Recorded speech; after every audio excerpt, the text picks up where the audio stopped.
यी नेताहरू त फटारहेछन्, यिनीहरू नै तपाईँको जाली रहेछन्, यिनीहरू नै बेइमान रहेछन्। त्यसकारण यी बेइमानबाट अब यो देश बन्दैन।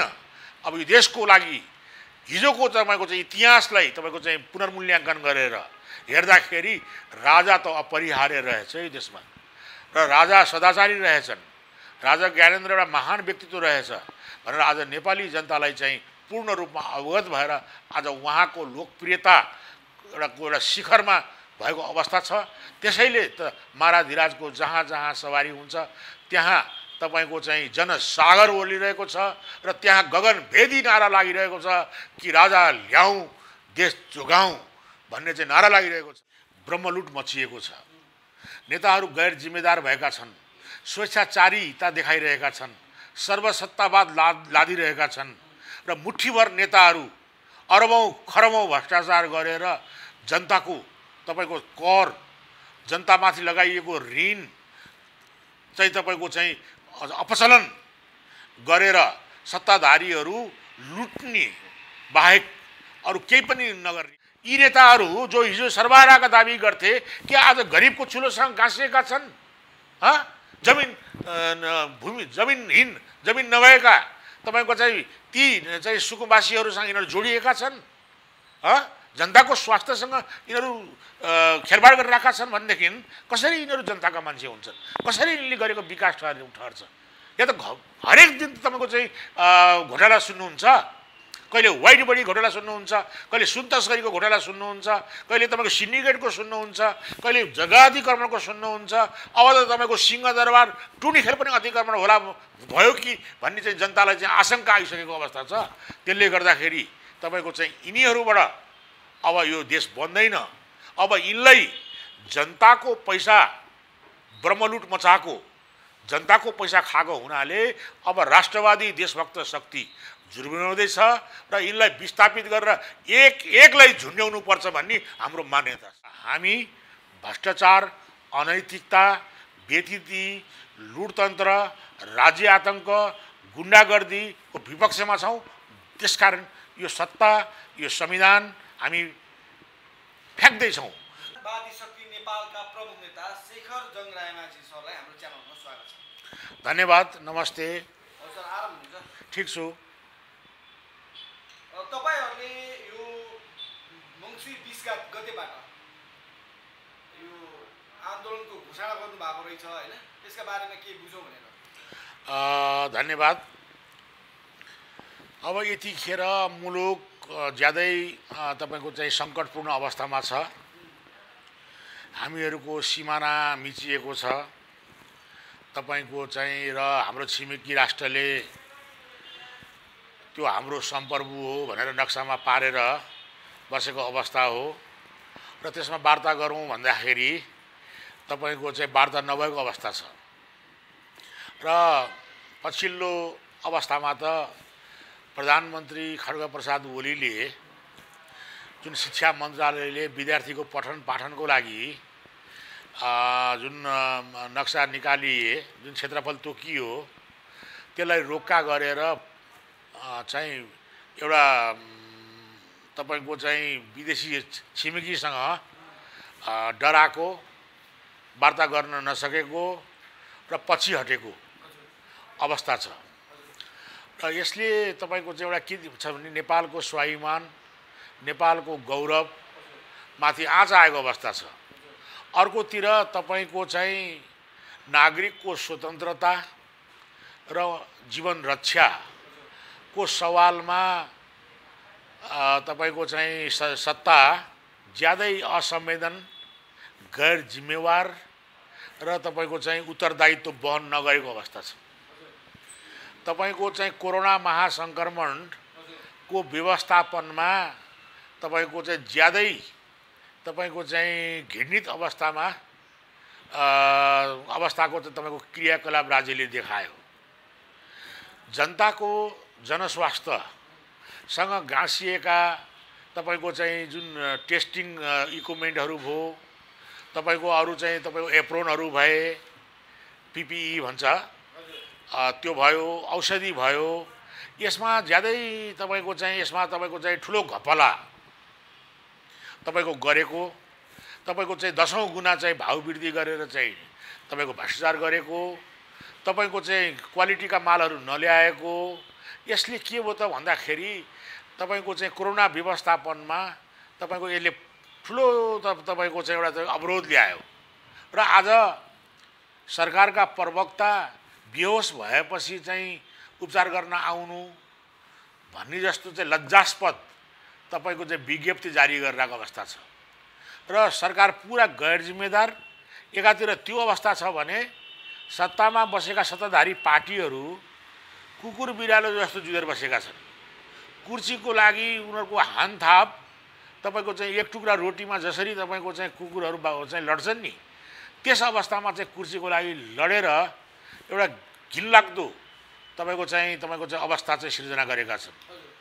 अर्कोतिर तपाईँको चाहिँ लाखौँ लाख मान्छेहरू बेरोजगार भएको अवस्था छ।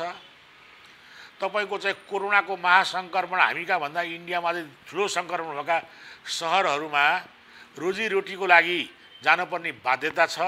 त्यसकारण चाहिँ भोकको सवालमा बरु रोग लागेर भोकाएर मर्नुभन्दा बरु रोग लागेर मर्नु जाति भनेको अवस्थामा नेपाली पुगेका छन्। यो भनेको ज्यादै तपाईँको चाहिँ दर्दनाक अवस्थामा चाहिँ राज्य पुगिसकेपछि र शासकहरू तपाईँको निरो जस्तो रोम जलिरहेको छ, उनीहरू बाँसुरी बजाएर बसिरहेका छन्। यो अवस्थामा पुगिसकेपछि नागरिकले तपाईँको यिनको विरुद्धमा यिनलाई विस्थापन गर्न चाहिँ अब आन्दोलन गर्न आवश्यक ठहर गरेर हामीले मङ्सिर 20 गते राष्ट्रिय नागरिक आन्दोलन 2077 हामीले घोषणा गरेका हौँ र हाम्रो आन्दोलनको सुरुवात हुन्छ। यो आन्दोलनमा कस्ता कस्ता व्यक्तिहरू, पार्टीहरू, समूहहरू कस्ता संलग्न हुँदैछन्? ठिक हो, सत्तासँग वितृष्णा भएका र आज गणतन्त्रको नाममा देशमा ठुलो तपाईँको चाहिँ एउटा चाहिँ ब्रह्मलुट मचिएको छ। नेताहरू गैर जिम्मेदार भएका छन्, स्वेच्छाचारीता देखाइरहेका छन्, सर्वसत्तावाद लादिरहेका छन् र मुठ्ठीभर नेताहरू अरबौँ खरबौँ भ्रष्टाचार गरेर जनताको तपाईँको कर, जनतामाथि लगाइएको ऋण चाहिँ तपाईँको चाहिँ अपचलन गरेर सत्ताधारीहरू लुट्ने बाहेक अरू केही पनि नगर्ने भए, कुनै पनि काम नहुने भयो। तपाईँको चाहिँ जनताको विषयमा त उनीहरूको चाहिँ जनताको विषयमा त सोच्ने मौका पनि छैन। तस्कर, माफिया, दलाल, बिचौलियाको घेराउमा परेर, उनीहरूको कब्जामा परेर उनीहरूको लागि काम गरेको अवस्था छ। हेर्नुहोस्, त त्यसले गर्दाखेरि भ्रष्टाचारका विरुद्ध, व्यथितिको विरुद्ध, राज्य आतङ्कको विरुद्ध, लुटतन्त्रको विरुद्ध र तपाईँको नागरिक स्वतन्त्रता र जीवन रक्षाको लागि जति पनि सडकमा शक्तिहरू छन्, जति पनि राजनीतिक शक्तिहरू छन्, सबैलाई हामीले समेट्न प्रयत्न गरेका छौँ। यतिखेर बालकृष्ण न्यौपाने वरिष्ठ अधिवक्ता जो 2048 सालदेखि लगातार राष्ट्रियताको पक्षमा लडाइँ लडेर आउनुभएको चाहिँ उहाँलाई संयोजक बनाएर हाम्रो पुनरुत्थानवादी शक्तिले नेपालको लागि नेपालीसँग गठबन्धन गरेको छ। त्यसमा त्यसरी 40 वटा विभिन्न चाहिँ सङ्गठनहरूले गठबद्ध गरेर हामीले यो आन्दोलनको घोषणा गरेका छौँ र हामीले के भनेका छौँ भन्नुहोला भने यो आन्दोलनको घोषणा चाहिँ हामीले सुरु गऱ्यौँ, तर हामी सबैसँग समेटिएर, सबैलाई साथमा लिएर, सबैलाई आत्मसात गरेर, ठुलो छाती गरेर सँगसँगै हिँड्ने चाहिँ हाम्रो प्रयत्न रहन्छ र हाम्रो कोसिस रहन्छ र हामी सबैलाई मिलाएर चाहिँ यो आन्दोलन गर्दैछौँ। यस्ता खालको आन्दोलन त पहिला पनि भइरहेको थियो नि, होइन? जस्तो नेपालका लागि नेपालीले गरिरहेको हो, तपाईँहरूले पनि गरिरहनु भएको थियो। अब यस्ता खालका आन्दोलन त हरेक शनिबार माइती घरमा देखिरहेको छ। यसले त सरकारलाई एउटा रौँ पनि हल्ल्या देखिँदैन। अब तपाईँहरू आन्दोलन भन्नुहुन्छ, अब यो जुन अभियानको कुरा गर्नुहुन्छ, अभियानले पनि खोइ केही लचर पाटो लाएको जस्तो देखिँदैन, होइन? तपाईँहरू अझै अभियान भन्नुहुन्छ, यसले चाहिँ के सरकार हल्लेला भन्ने कस्तो के विचार? ठिक हो, राम्रो कुरा गर्नुभयो। 2062 सालमा जब हाम्रा दलका नेताहरू तपाईँको भारतमा गएर जुन 12 बुँदे सहमति गरे, त्यो सहमति चाहिँ राष्ट्रघात हो भनेर हामीले त्यतिखेर डिक्लेयर गरेर हामीले पुनरुत्थानवादी शक्ति निकालेका हौँ। त्यसपछि हामीले चाहिँ त्यतिखेर यिनले चाहिँ साम्यवाद, समाजवाद, समानता, जनतन्त्र, लोकतन्त्र अनेक भनेर जनतालाई भ्रमित तुल्याएर तपाईँको यिनीहरू सत्तामा पुगे। बुझ्नुभयो? जब सत्तामा पुगे यिनले के गरे त? यिनले त तपाईँको चाहिँ जनतालाई बिर्सी, जनतालाई अनाथ बनाए, असहाय बनाए, बुझ्नुभयो? त्यसले गर्दाखेरि आज जनता चाहिँ यिनीहरूसँग पूर्ण रूपमा यिनीहरूको सत्ता र जनताको सम्बन्ध टुटेको अवस्था छ र तपाईँको चाहिँ आज जनताहरू चाहिँ पूर्ण निराशामा चाहिँ तपाईँको पुगेका छन्। निराशाबाट चाहिँ क्रमशः आक्रोशको अवस्था छ र हामीले हिजो यिनीहरूका करतुतहरूका प्रत्येक मुद्दाहरूलाई हामीले सडकमा उठाएका हौँ। हामीले 56 लाख बाढी पीडितलाई जसलाई चाहिँ तपाईँको चाहिँ विभिन्न बाढीहरू खोलाहरूले चाहिँ तपाईँको चाहिँ क्षति पुर्याएका छन् तिनलाई चाहिँ क्षतिपूर्ति दिनु भनेर हामीले सर्वोच्चबाट फैसला गराएका छौँ। त्यस्तै प्रकारले तपाईँको चाहिँ 40,000 विद्यालय कर्मचारीको सेवा र सुविधाको लागि पनि हामीले चाहिँ लडेर उनीहरूलाई जिताएका छौँ, तर उनीहरूको चाहिँ फैसला कार्यान्वयन भएको छैन। त्यस्तै प्रकारले हामीले 29,000 सामुदायिक विद्यालयको जग्गा अतिक्रमणको मुद्दा लड्ने पनि हामी नै हौँ र त्यो मुद्दा पनि हामीले जितेका छौँ, तर यिनले त्यो सर्वोच्चको चाहिँ तपाईँको चाहिँ अवहेलना गरिरहेको अवस्था छ। त्यस्तै फेवाताल अतिक्रमणका मुद्दाहरू पनि हामीले चाहिँ पूर्ण सर्वाधिक शक्तिले लडेको थियो। त्यस्तै प्रकारले हाम्रा वरिष्ठ अधिवक्ता तपाईँको चाहिँ बालकृष्ण चाहिँ न्यौपानेजीले नेपालको लागि नेपालीको ब्यानरबाट तपाईँको उहाँले पनि तपाईँको चाहिँ टनकपुरको मुद्दा गिरिजा प्रसादले चाहिँ सम्झौता गरेर सहमति भनेर जनतालाई ढाँटेको, बुझ्नुभयो? त्यो मुद्दामा पनि उहाँले जितेर चाहिँ त्यो सम्झौतै हो भनेर चाहिँ त्यो चाहिँ तपाईँको चाहिँ राष्ट्रघातबाट चाहिँ उहाँले बचाउनु भएको थियो। त्यस्तै प्रकारले उहाँले नागरिकताको मुद्दा आजसम्म लड्दै आउनुभएको छ, सर्वोच्चमाले रोकिरहेको अवस्था छ र त्यस्तै प्रकारले हामीसँग चाहिँ डाक्टर सुरेन्द्र भण्डारीले एनसेलको मुद्दा लड्नुभयो। एनसेलको 72 अरबको मुद्दा चाहिँ तपाईँको चाहिँ लडेर जित्नु भएको थियो। फेरि यिनीहरूले हरेक नाटक र नौटङ्की प्रपञ्च गरेर अहिले तपाईँको चाहिँ केही रकम उठे पनि पूर्ण रूपमा त्यसको रकम उठेको अवस्था छैन र त्यसको विरुद्धमा हामीले चाहिँ विभिन्न इस्युमा, राष्ट्रघातका इस्युमा, 72 ठाउँमा हाम्रा सिमाना मिसिएको इस्युमा, हामीले यिनीहरूले गरेका भ्रष्टाचारको इस्युमा, वाइट बडीको इस्युमा, ठेकदारको इस्युमा, सुन तस्करको इस्युमा, तपाईँको चाहिँ बालुवाटार जग्गा प्रकरणको इस्युमा, तपाईँका चाहिँ विभिन्न तपाईँका राष्ट्रघातका चाहिँ विषयहरू, जनघातका विषयहरूमा हामी लड्दै आइरहेका हौँ। तर तपाईँको चाहिँ ठिक हो, तपाईँले भन्नुभएको जस्तो यी सत्ताधारीहरूले कानमा कुम्भकर्णको निन्द्रामा केही पनि भएको छैन जस्तो गरेर चाहिँ यिनीहरू जुन किसिमको नाटक गरिरहेका छन्, यसको विरुद्ध अब जनताको तपाईँको एउटा चाहिँ अब जुन प्रतिरोधको तपाईँको जुन स्तर छ त्यो ज्यादै बढेको अवस्था छ।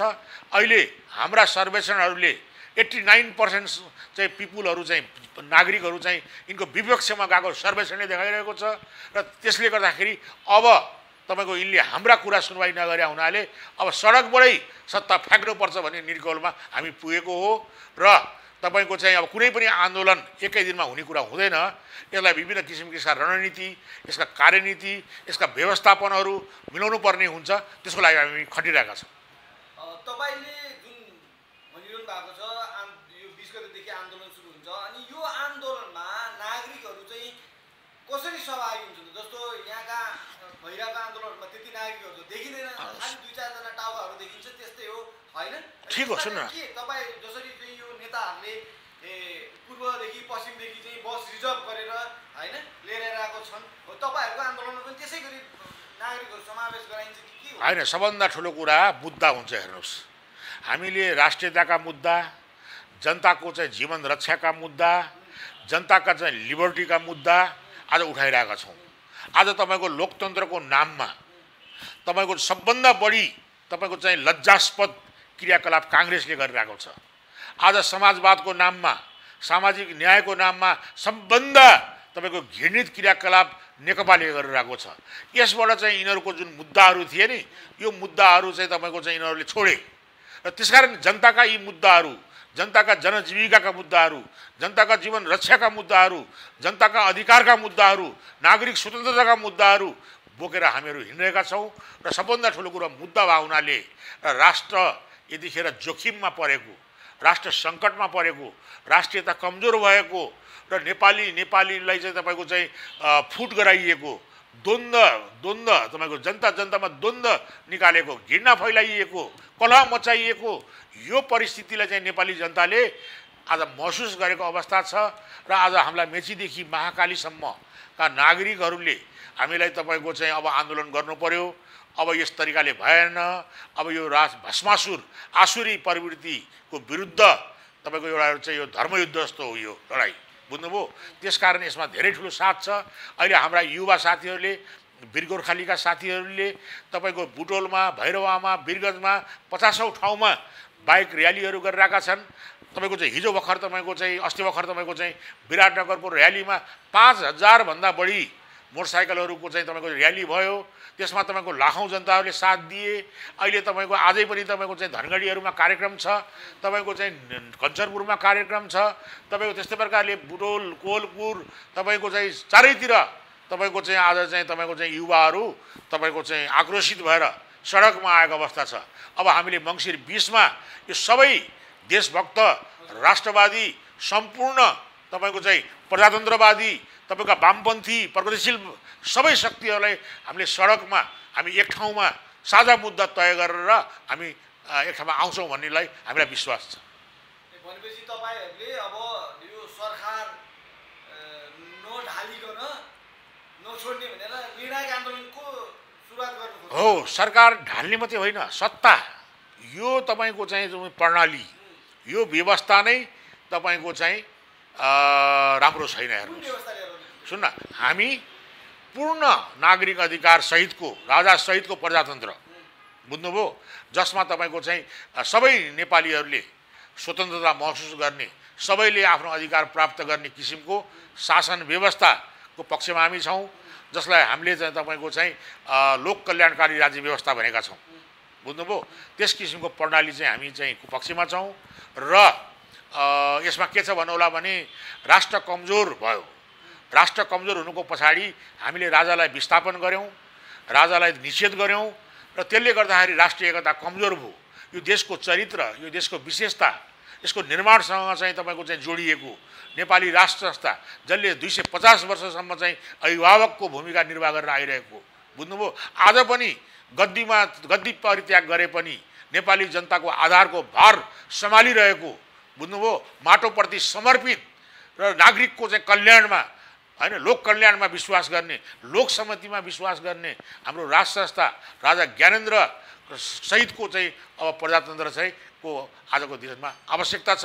त्यसको पक्षमा हामी छौँ। हजुर, राजा ज्ञानेन्द्र त जनताले चाहेनन्, जनताले राजतन्त्रलाई त्यति रुचाएनन् भनेर हाँसी हाँसी दरबार छोडेर नागार्जुन जानुभयो होइन।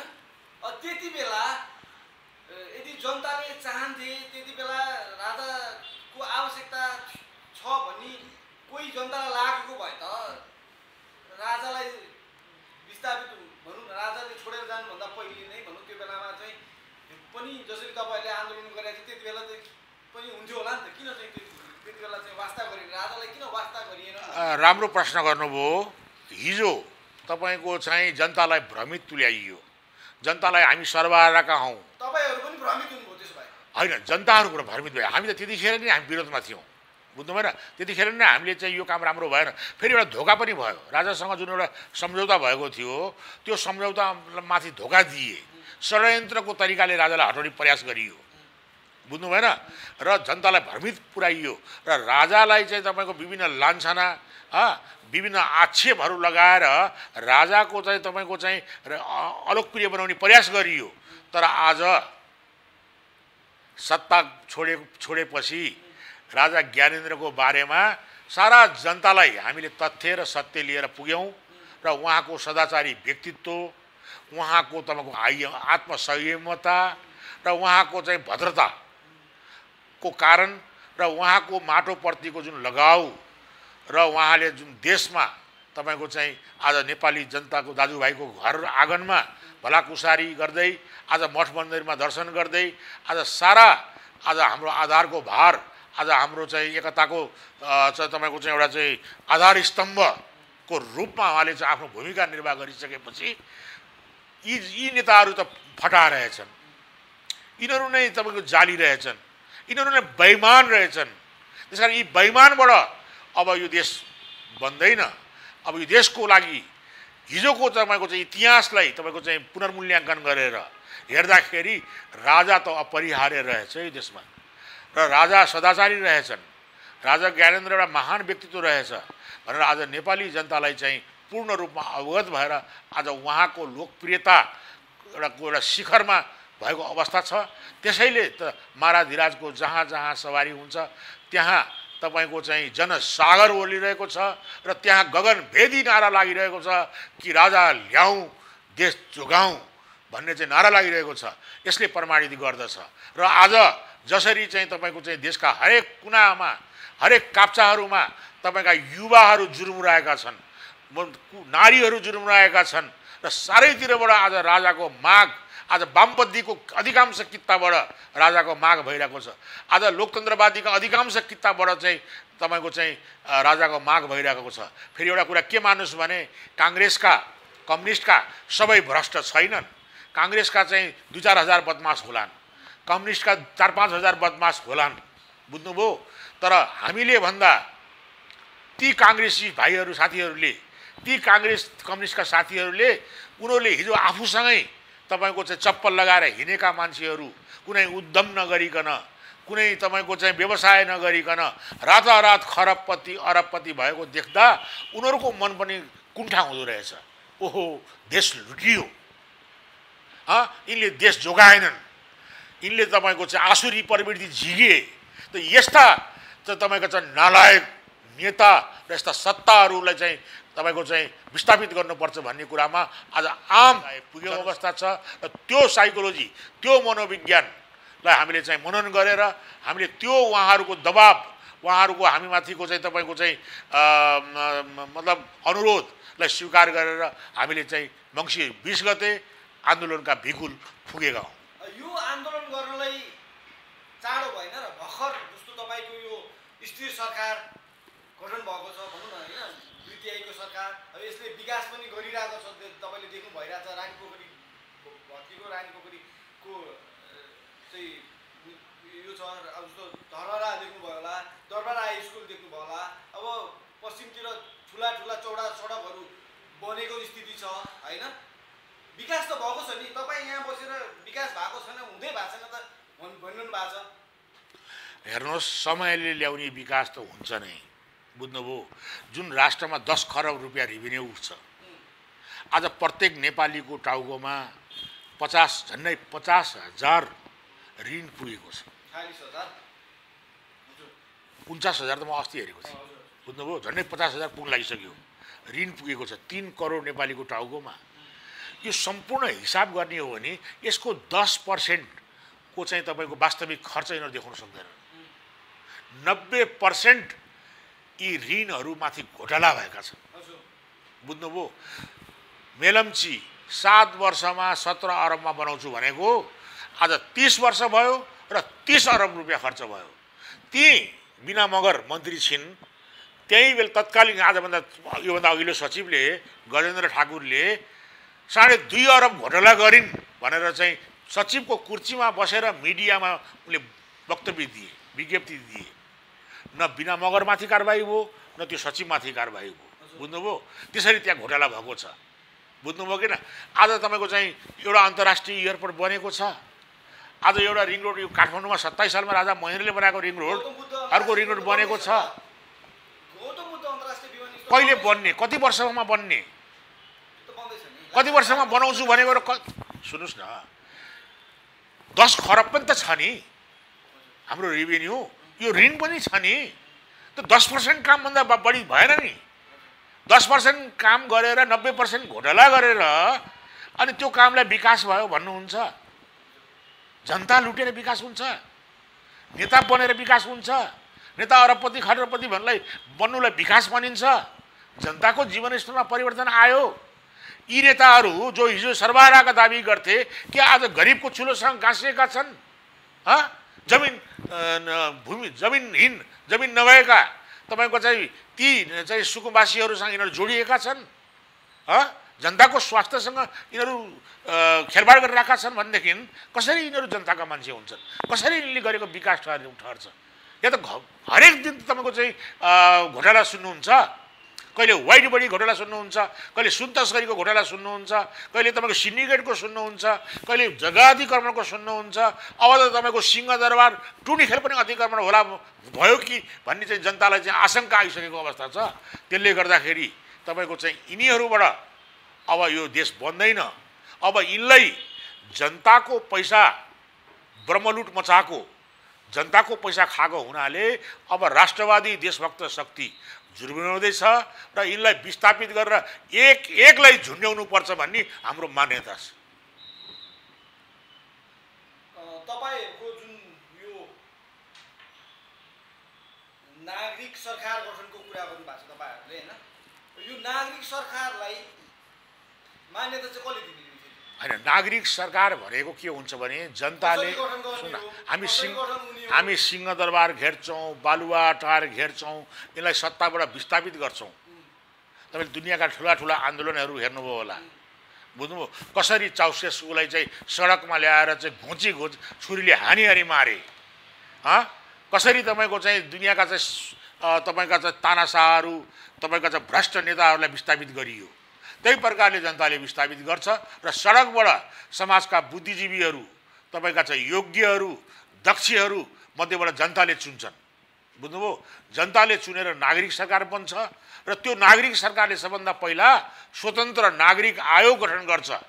बुझ्नुभयो, निष्पक्ष आयोग गठन गर्छ र त्यो आयोगले यी आजसम्म पञ्चायतकालदेखि आजसम्म सत्तामा बस्नेको एकको सम्पत्ति छानबिन गर्छ र तपाईको चाहिँ हाम्रो सर्वेक्षणले 100औं खरब रुपियाँ चाहिँ यसरी चाहिँ भ्रष्टाचारको पैसा चाहिँ निकाल्नुपर्छ, निस्किन्छ भन्ने हाम्रो सर्वेक्षणले देखाइरहेको छ। र हामी एकजना छोड्दैनौँ, कसैलाई माफी गर्दैनौँ र हामीले तपाईँको कुनै मुलैजा नगरिकन यो राष्ट्रको लागि काम गर्छौँ र उनीहरूबाट तपाईँको चाहिँ उठाएको रकमबाट हामी गरिबी निवारणमा खर्च गर्छौँ, देशको समृद्धिको लागि खर्च गर्छौँ।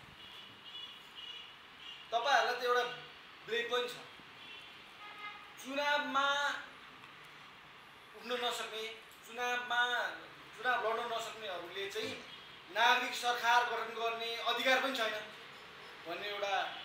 तपाईले कुन चुनावको कुरा गर्नु भएको? जुन चुनावमा तपाईको चाहिँ माफिया र तस्करले टिकट पाउँछ, उम्मेदवार बन्नलाई उम्मेदवारी खरिद गर्नुपर्छ, जनतालाई तपाईको धनबलले धम्काएर भएर तरासा पारिन्छ, तपाईको त्यो चुनावको कुरा गर्नु भएको? आज जनताले आफ्नो मनबाट निष्पक्ष चुनाव मत आत्माबाट मत दिनु भएको अवस्था छ। आज किन तपाईको चाहिँ हेर्नुस् त संसदमा कति तपाईको चाहिँ ठेकदारहरू, तपाईका तस्करहरू, ब्याङ्कमाराहरू, जग्गा अतिक्रमण गर्ने लुटुवाहरू, तपाईँ भूमाफियाहरू, तपाईको चाहिँ दलालहरू बाहेक सत्तामा को छ त? बुझ्नुभयो, यही चुनावको कुरा गर्नु भएको। यो चुनावबाट तपाईको यो देशले पार पाउँदैन। आज के भइरहेको छ त? आज तपाईको चाहिँ एउटा वडा अध्यक्ष काठमाडौँमा चुनाव लड्न पर्यो भने 1 करोड खर्च गर्नुपर्छ। आज एउटा जिल्लामा सांसद लड्नलाई 10 करोड 20 करोड खर्च गर्नुपर्छ। यो पैसा कहाँबाट आउँछ? यो पैसा आउँछ कहाँबाट? हो, यहाँ देश लुट्ने त्यो पैसाबाट तपाईँको निर्वाचनबाट तपाईँको चाहिँ भोट खरिद गर्ने र भोट खरिद गरेर आउने एउटा परम्परा बनेको छ। यस किसिमको निर्वाचनले कहिले पनि नेपाली आत्माको, नेपाली जनताको अहिमत प्रकट गर्न सक्दैन।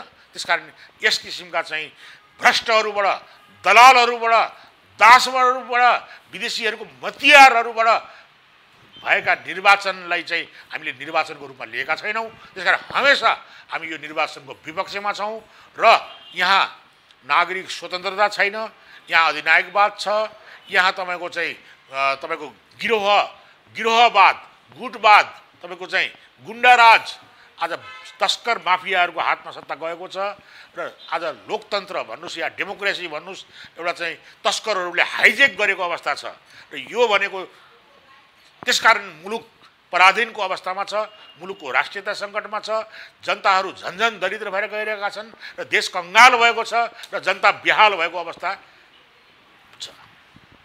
तपाईलाई यो चुनावको पनि विश्वास छैन? हैन, हामी त पूर्ण तपाईको चाहिँ नागरिक अधिकारको पक्षमा छौँ। हामी आवधिक निर्वाचन, मौलिक हक, तपाईँको चाहिँ व्यक्तिको स्वतन्त्रता, तपाईँको चाहिँ प्रेस स्वतन्त्रता, मानव अधिकार, बुझ्नु भएन, यी यावत लोकतन्त्रका जति पनि मापदण्डहरू छन् यी सबैको पक्षमा छौँ।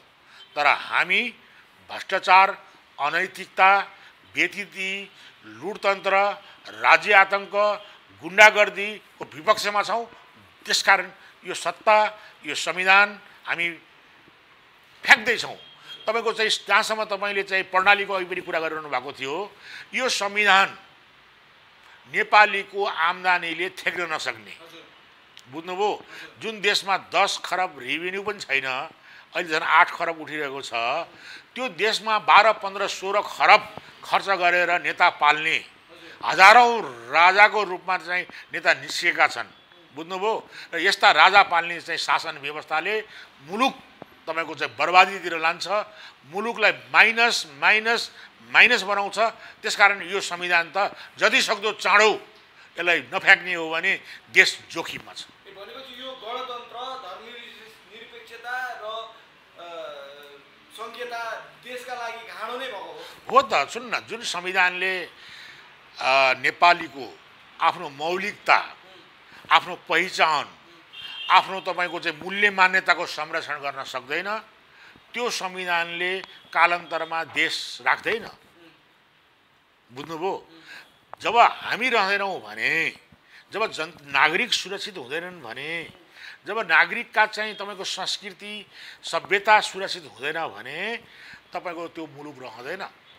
त्यसकारण यस किसिमको संविधानलाई हामीले जति सक्दो चाँडो परास्त गरेर, फ्याँकेर, यो सत्तालाई परास्त गरेर हामीले चाहिँ देशभक्तहरूको सत्ता, राष्ट्रवादीको सत्ता ल्याउन आजको प्रमुख कर्तव्य भएको हुनाले हामीले आन्दोलनको घोषणा गरेका हौँ। तपाईहरूले अघि राजाको कुरा गरिहाल्नु भयो होइन? सक्रिय राजतन्त्र चाहनु भएको कि राज संस्था चाहिँ चाहनु भएको? होइन, हामीले सक्रिय राजतन्त्र भनेकै छैनौँ। हामीले राजा र जनताको एकाकार भनेका छौँ। राजा अभिभावकको रूपमा रहने, राजाको चाहिँ निगरानी रहने, तर जनताको शासनै भनेका छौँ। हामीले नागरिकको शासनै भनेको छौँ, जनताको अधिकार भनेको छौँ। हो, विपक्षीहरूले हामीलाई चाहिँ राजाको नाममा दोष लगाउँछन्, तर राजा यो मुलुकको सर्वाधिक लोकतन्त्रवादी हुनुहुन्छ। बडा महाराज पृथ्वीनारायण शाहको दिव्य उपदेशमा पनि तपाईँको चाहिँ उहाँले भन्नुभएको थियो